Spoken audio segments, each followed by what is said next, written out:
আজি আমি তেওঁৰ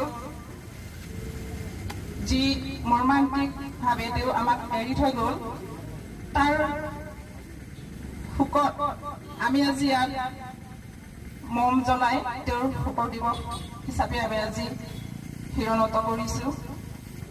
জুবিন দা আছিলে আমাৰ অসমৰ আমাৰ ভাৰতৰ হিয়াৰ আমুঠু। তেওঁ আমাৰ শিল্পী সমাজৰ মেৰুদণ্ড স্বৰূপ। তেওঁ ৩২,০০০তকৈ অধিক গান তেওঁ লিখি ৰেকৰ্ডিং কৰিছিলে। তেওঁৰ জন্ম হৈছিলে 19৭২ চনৰ 18 নৱেম্বৰৰ টুৰাত আৰু তেওঁৰ মৃত্যু হৈছে এই 19 ছেপ্টেম্বৰৰ 2025 চনত। যি আমাক সকলো আজি মৰ্মাহত কৰি তেওঁ স্বৰ্গগামী হ'ল, কিন্তু জুবিন দা আমাৰ মাজত জীয়াই থাকিব। যিহেতু চবে জানে যিখিনি আমাৰ অসমৰে নহয় আমাৰ গোটাই নৰ্থ ইষ্ট আৰু ভাৰতবৰ্ষৰ এজন আমাৰ হাৰ্ট বুলি কওঁ আমি তেখেতক। বৰ্তমান তেখেতে আমাৰ মাজত নাই।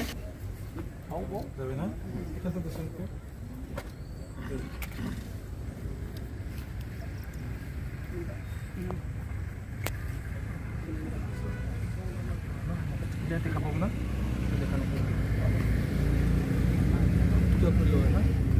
সব ছোটা দিব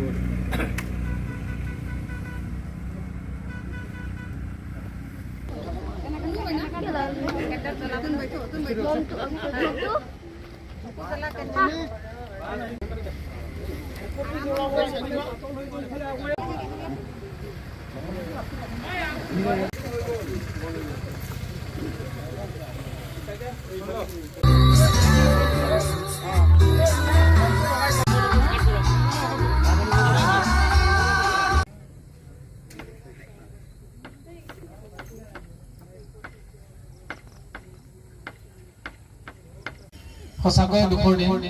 জুবিন গাৰ্গ যিহেতু অসমৰ সকলোৰে বুকুৰ মাজত থকা এজন শিল্পী আছিল।